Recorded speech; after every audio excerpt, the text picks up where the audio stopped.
What is up? Welcome to Comics on the Cross, the greatest content creators you have never heard of. My name is LJ, and I'm here to present my top 5 games of 2024. These are the games that we simply could not put down over the past year, the games that I could not stop thinking about, and the games that we simply made the most memories with this past year. And I want to thank the community for making this an awesome year, as we have gotten our YouTube channels off the ground. We have split things into 3 different categories. I have had the honor of handling the gaming section, while Cross and Caleb handle comics and board games. Thank you for giving me this opportunity, and also thank you for everything to our community. This has been an awesome first year, and I cannot wait for more. So without further ado, let's get on with the list. Let's get started with number 5. Dragon Age: The Veilguard. Straight out of the gate with what might be a hot take, BioWare is never going to be what it once was, and I think we need to accept that. I struggled with Dragon Age Inquisition, but that isn't the case with Veilguard. I found myself invested in the story, the locations, and my party members. I chose the Rogue class, and honestly, this is the most fun I've had playing that class in a very long time when it comes to fantasy RPGs. I have to give praise to the character creation suite, because in most games, I feel like your custom character lacks the quality that the rest of your party members and NPCs receive. But I got a little experimental with my Rook, and it feels as though he fits right into the game. To think I was going to pass on picking this one up is wild. Veilguard absolutely deserves its Metacritic score, and all the haters can go play one of the other 1,000 games that dropped this year. Or even Dragon's Dogma 2, because that game is also amazing. But at the end of the day, it is Dragon Age: The Veilguard that has made a lasting impact on me, and why it deserves a number 5 spot. Number 4 goes to Marvel vs. Capcom Fighting Collection. Yeah, this technically shouldn't be on the list as it's not a new game, but it is a marvel for gaming preservation. These games blended one of my favorite genres and fandoms early in my childhood.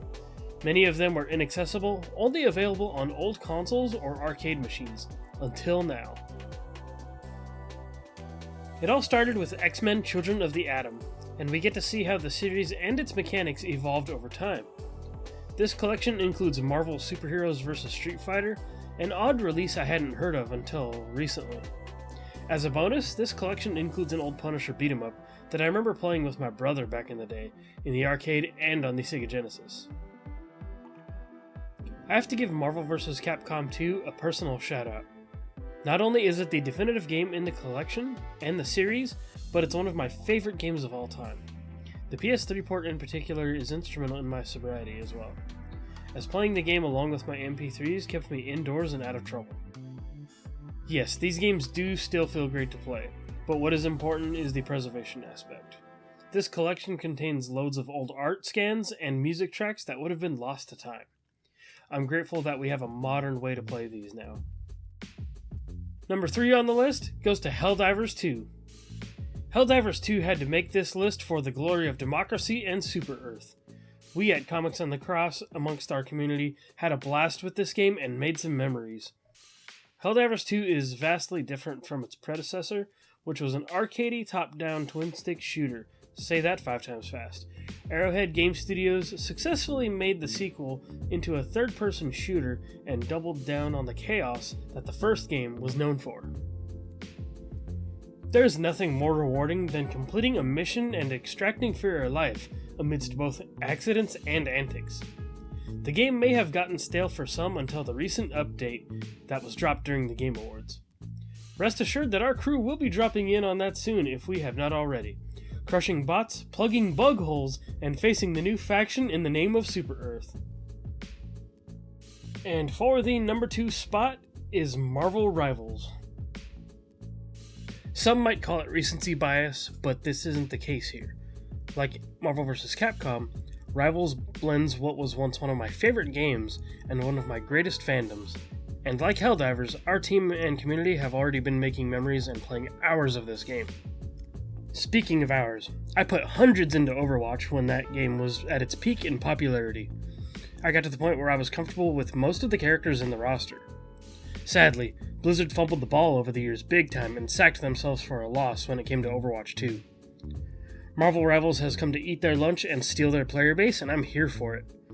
Many are calling for balance patches and other features to be worked in, which I'm sure will come soon. With the MCU being an unstoppable force as well, I don't see this game going anywhere anytime soon. The roster of characters came stacked at launch and is already letting us get to know characters like Jeff that not many have heard of before. Magic is specifically a character I only knew from the Midnight Suns, and playing her led me to grab a New Mutants comic. Most importantly, the game feels great to play and I adore its anime-inspired, cel-shaded aesthetic. I can easily see Marvel Rivals being right up there alongside Fortnite as one of my most played games of 2025. Here is where I would insert the drum roll for number 1, Another Crab's Treasure. This one is coming way out of left field, I'm sure. But why, you ask? I simply could not put this game down. I played it almost every morning for a solid few weeks. Most will have Black Myth Wukong on their lists over this one. Wukong is great, but Another Crab's Treasure hooked me. I've dabbled in Souls-likes over the years and have grown to appreciate the genre. What I enjoy most about Another Crab's Treasure is how balanced it feels. It can kick your teeth in, but you're also given the tools you need to fight back. The shell mechanic is super creative and will have an impact on how you approach enemy encounters, hopefully turning the tide in your favor. Its presentation might look cute, but it can get dark and dreary in the sands between, which is a homage to the genre. Thankfully, dark and dreary doesn't mean empty, as Another Crab's Treasure features fun and quirky characters along with some humorous dialogue.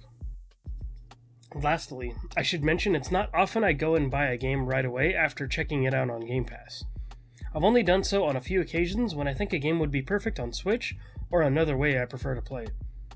I ended up purchasing Another Crab's Treasure on Steam, so that way I could play it on both my PC and my Steam Deck. And I spent many of those mornings I played on the couch and in my living room with a cup of coffee. Yes, I woke up with a desire for a little masochism and caffeine for the better part of 2 weeks thanks to this game. Though there were plenty of accessibility settings I could have enabled to make my experience a little more friendly. I want to close out by giving an honorable mention to Black Myth Wukong. Though I greatly admire Wukong and considered putting it on this list, Another Crab's Treasure was simply the game I couldn't stop thinking about. And I couldn't put 2 Souls-likes simply for the sake of variety. This isn't me fishing for clout or trying to be different than anyone else. It was simply that I had to choose Another Crab's Treasure over Wukong, but I assure you, this was a close fight in my mind. So, what were some of your favorite games of 2024? Please let me know by sounding off in the comments below. And thank you, Comic Clan, our community, for a wonderful 2024, and if you're discovering us for the first time, please hit the like button and subscribe for more Comics in the Cross gaming content.